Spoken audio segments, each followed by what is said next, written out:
Oi, gente, meu nome é Camila Araújo, eu sou aluna de jornalismo da UF e a gente vai apresentar aqui o tema do nosso trabalho que fala sobre como a arte ressoa na nossa vida. Eu tô aqui com Janice Caiafa, ela não é a Juliana, ela é a Janice Caiafa, e ela vai falar um pouco pra gente sobre o texto base que é Criar, Fazer, Criar.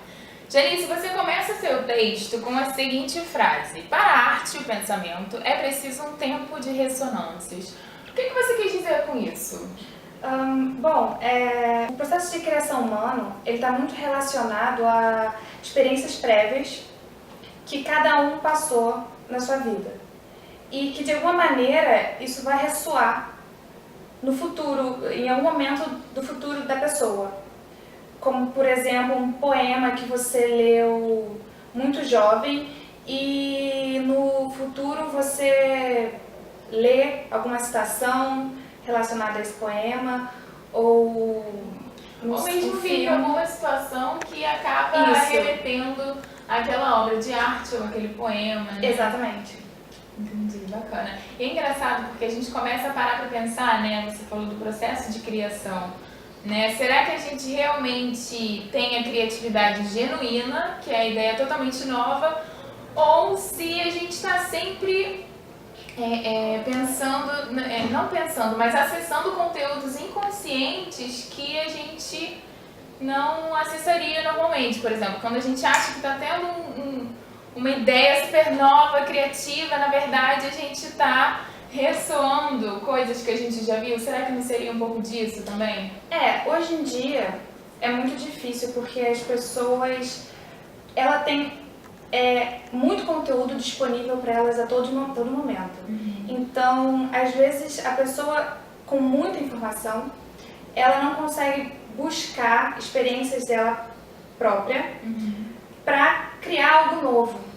Exatamente por essa disponibilidade de você não ter mais a necessidade de criar e você ir lá e aquilo tá disponível para você, seja na internet ou em qualquer outra... Nos noticiários, né? A gente está sempre recebendo um fluxo muito grande de informação, né?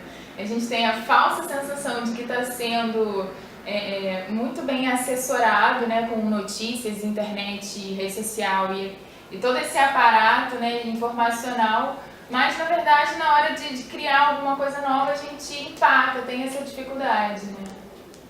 Não, é porque, pensando sobre isso, por exemplo, desse banco de dados que existe, né? E a gente fica pensando, já tem tanta coisa disponível, né? O que mais criar? Será que o que a gente não está criando já não existe?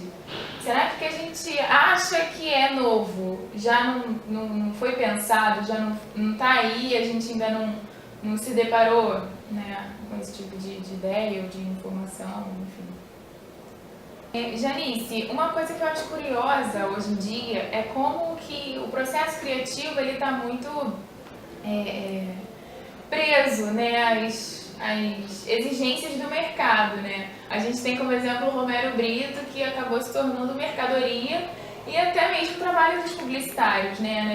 Os diretores de arte, eles têm uma exigência, né, de ser criativo, de ter uma ideia genial, mas como é que a gente lida com isso, né? A gente de comunicação, de que está envolvido com arte, como que é essa relação, né, de criar alguma coisa É o que eu estava falando sobre a experiência. Se você não tem um tempo de elaboração, fica tudo mais difícil. E hoje em dia, com o imediatismo do mercado, a todo momento você tem 5 horas para ter uma ideia, uma boa ideia nova que ninguém tenha feito antes.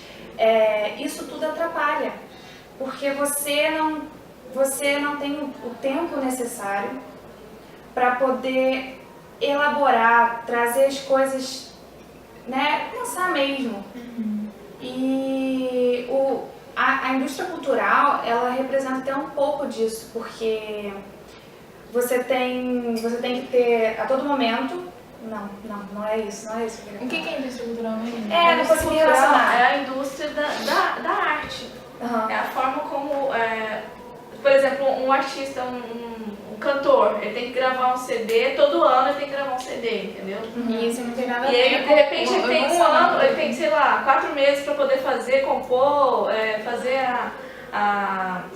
um arranjo musical e tudo mais, porque todo ano ele tem que lançar algo novo.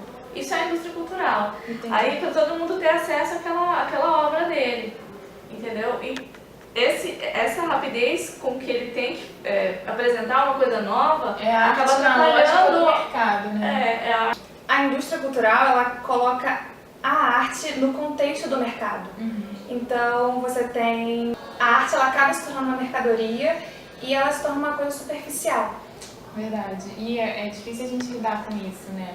Porque a relação que a gente tem com a arte, né? Até de questionar mesmo qual é a utilidade da arte. Por que criar arte? Por que fazer arte? A arte, ela é importante para a nossa vida, porque quando você olha uma pintura, por exemplo, aquilo ali pode te impactar ou não.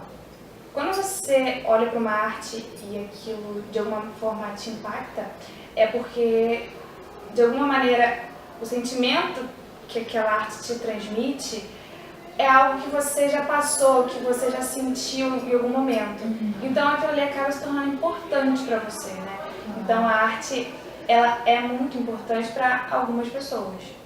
É engraçado, né? Por que a arte é importante para algumas pessoas? Que coisa, Janice, por que para algumas pessoas, né? A arte não é útil, não importa? Porque, de alguma maneira, aquilo não ressoa para ela. Não tem nenhum contexto interno que relembre alguma coisa, que não existe identificação da pessoa com aquela arte. Exatamente. Mas lógico, ela pode se identificar com outro tipo de arte que esteja mais que seja mais parecido com a história dela e com a experiência que ela teve.